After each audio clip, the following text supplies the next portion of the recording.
అద్భుతం జరిగే ముందు ఎవరూ గుర్తించారు. జరిగాక ఎవరూ గుర్తించాల్సిన అవసరం లేదు. కానీ ఈ అద్భుతాన్ని ఖచ్చితంగా గుర్తించాల్సిందే.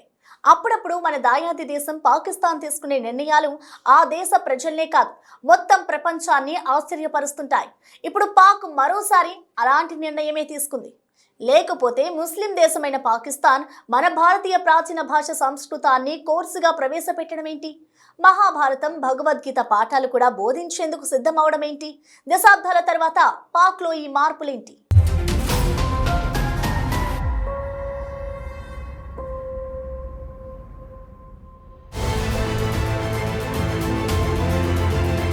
భారత్, పాకిస్తాన్ ఈ రెండు దేశాల పేర్లు వినగానే దశాబ్దాల ఉద్రిక్తతలు, వైరుధ్యాలే గుర్తుకొస్తాయి. ఈ క్రమంలో భారతీయ ప్రాచీన భాష సంస్కృతాన్ని, మహాభారతం, భగవద్గీత లాంటి గ్రంథాలను బోధించేందుకు పాకిస్తాన్ లాంటి దేశం సిద్ధమవటం అనేది అంతర్జాతీయంగా ఆసక్తి రేకెత్తించింది. దీన్నొక కీలక పరిణామంగా చూస్తున్నారు. రెండు దేశాల మధ్య అనేక అంశాలపై తీవ్ర వైరుధ్యాలు, ఘర్షణలు ఉన్నప్పటికీ పాకిస్తాన్ తీసుకున్న నిర్ణయం ప్రపంచ దేశాలను, భారతీయులను ఆశ్చర్యానికి గురిచేస్తోంది. ఇస్లామిక్ రిపబ్లిక్ అయిన పాకిస్తాన్లో భారతీయ ప్రాచీన భాష సంస్కృతాన్ని కోర్సుగా ప్రవేశపెట్టడం, హిందూ మతానికి సంబంధించిన ముఖ్య గ్రంథాలైన మహాభారతం, భగవద్గీత పాఠాలను బోధించేందుకు సిద్ధమవటం అనేది ఓ ఊహించని మార్పు. సాధారణంగా దాయాది దేశాల మధ్య సంబంధాలు ఉద్రిక్తంగా ఉన్నప్పుడు ఒక దేశం భాష గాని, సంస్కృతిని గాని మరో దేశం అంగీకరించటం, ప్రోత్సహించటం చాలా అరుదు. ఈ క్రమంలో పాకిస్తాన్లోని యూనివర్సిటీలో సంస్కృతాన్ని ప్రవేశపెట్టాలనే ఆలోచన అందరినీ ఆశ్చర్యపరుస్తోంది.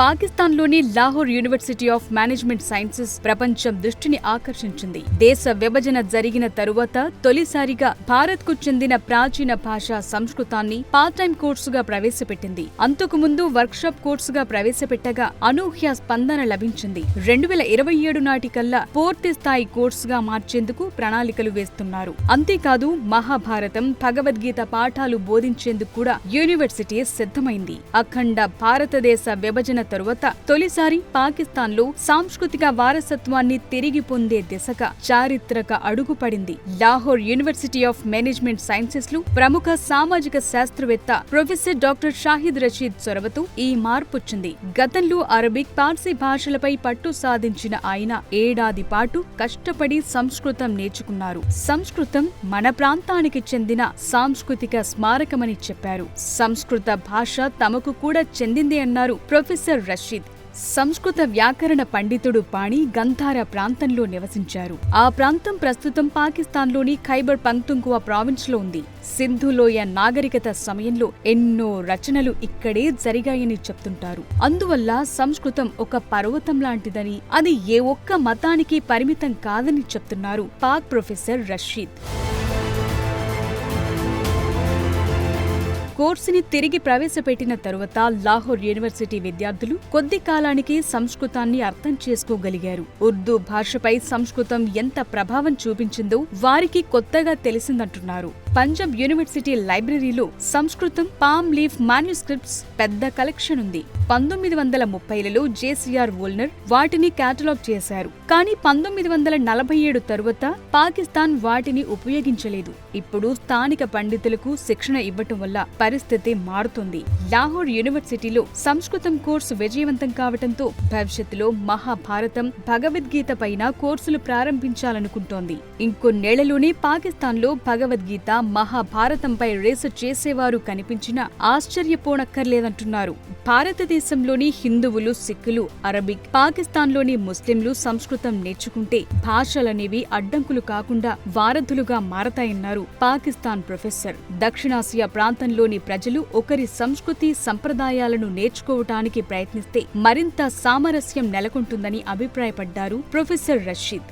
పాకిస్తాన్ ప్రాంతం ఒకప్పుడు అత్యంత సుసంపన్నమైన సింధు నాగరికత, గాంధార సంస్కృతిలో భాగంగా ఉండేది. ఇక్కడి చారిత్రక వారసత్వం వేల సంవత్సరాల నాటిది. సంస్కృతం ఈ ప్రాంతంలోని అనేక ప్రాచీన మతాలు, తత్వాలు, శాస్త్రాలకు మూల భాష. ఈ ప్రాంతానికి సంబంధించి చారిత్రక, సాంస్కృతిక మూలాలను అధ్యయనం చేయటంలోనూ, పూర్వ ఇస్లామిక్ యుగం నాటి గొప్పతనాన్ని అర్థం చేసుకోవటంలోనూ సంస్కృతం అవసరం ఉందని పాకిస్తాన్ విద్యావేత్తలు భావిస్తున్నారు.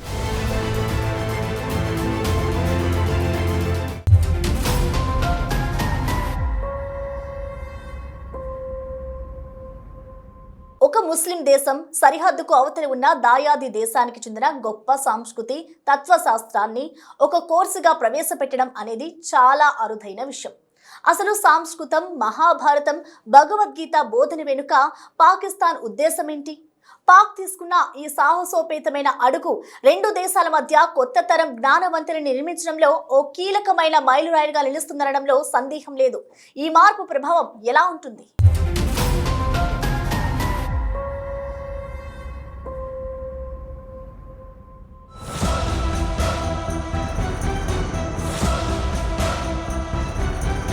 ప్రపంచవ్యాప్తంగా వివిధ భాషలు, సంస్కృతులు, మతాల పట్ల సహనం, అవగాహన పెరగాలని ఆలోచన బలంగా ఉంది.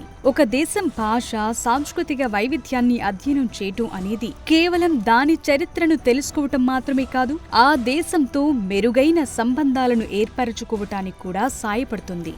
పాకిస్తాన్ విద్యా వ్యవస్థ ఈ బృహత్తర గ్రంథాలు, సంస్కృత భాషా జ్ఞాన సంపదను గుర్తించి వాటిని ఒక అకాడమిక్ కోణంలో అధ్యయనం చేసేందుకు ప్రాధాన్యత ఇస్తోంది. పాక్ తీసుకున్న ఈ నిర్ణయం వెనుక లోతైన ఉద్దేశాలున్నాయి. మహాభారతం, భగవద్గీత లాంటి గ్రంథాలు కేవలం మతపరమైనవి మాత్రమే కాదు, అవినీతి, ధర్మం, యుద్ధ వ్యూహాలు, నాయకత్వం, మానవ జీవితంలోని క్లిష్టమైన ఘట్టాలను వివరించే తత్వశాస్త్రాలు. ఈ గ్రంథాలను అధ్యయనం చేయటం ద్వారా విద్యార్థులు ప్రపంచంలోని అత్యుత్తమ మేధో సంపత్తికి అందుబాటులోకొస్తారు.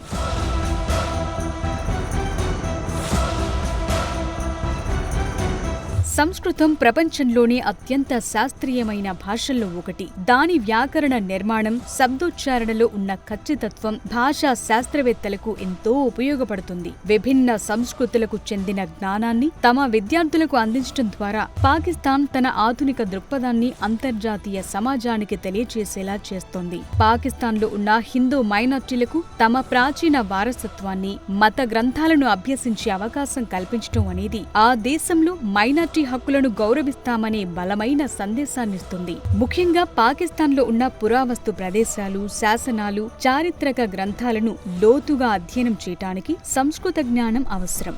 మహాభారతం, భగవద్గీత కేవలం మత గ్రంథాలు మాత్రమే కాదు, ప్రపంచంలోని అత్యుత్తమమైన మానవత, నైతిక, తత్వశాస్త్ర గ్రంథాల్లో ఒకటిగా గుర్తింపు పొందాయి. ఈ గ్రంథాలను బోధించడం ద్వారా పాకిస్తాన్ విశ్వవిద్యాలయాలు తమ ఫిలాసఫీ, ఏషియన్ స్టడీస్ కోర్సుల నాణ్యతను పెంచగలవు.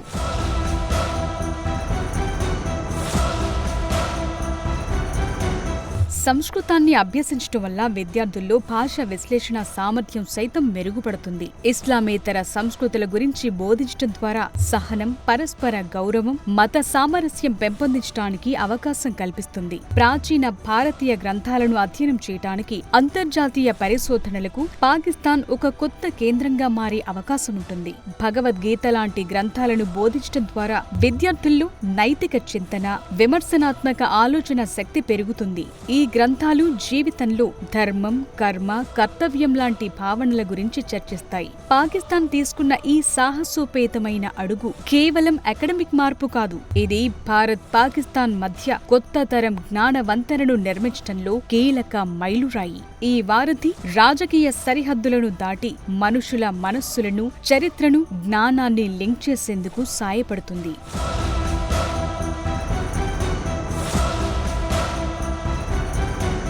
లాహోర్ యూనివర్సిటీ తీసుకున్న ఈ నిర్ణయం పాకిస్తాన్ అంతర్గత, బాహ్య సంబంధాలపై విస్తృత ప్రభావాన్ని చూపే అవకాశం ఉంది. ఇది కేవలం విద్యాపరమైన నిర్ణయం అయినప్పటికీ రెండు దేశాల మధ్య సాంస్కృతిక వారధి నిర్మించడానికి ఇదొక చిన్న అడుగు కావచ్చు. జ్ఞానాన్ని పంచుకోవటం ద్వారా దాయాది దేశాల మధ్య అపార్థాలు తొలగి పరస్పర గౌరవం పెరిగేందుకు అవకాశముంటుంది. ముఖ్యంగా పాకిస్తాన్ ప్రజల్లో చారిత్రక అవగాహన పెరుగుతుంది. తమ దేశం పూర్వ చరిత్ర చరిత్రను, ముఖ్యంగా ఇస్లాం పూర్వ చరిత్రను అర్థం చేసుకునే అవకాశం లభిస్తుంది. ఇది పాకిస్తాన్ మతపరమైన కఠినమైన ఇమేజ్ ని మారుస్తుంది. ఇతరుల సంస్కృతిని, భాషను గౌరవించే విశాల దృక్పథమున్న దేశంగా ప్రపంచం దీన్ని చూస్తోంది. దశాబ్దాల కాలంలో పాకిస్తాన్లో పెరుగుతోన్న విశాల దృక్పథానికి, అకాడమిక్ స్వేచ్ఛకు, చారిత్రక మూలాలను అన్వేషించాలనే తపనకు ఇది నిదర్శనం.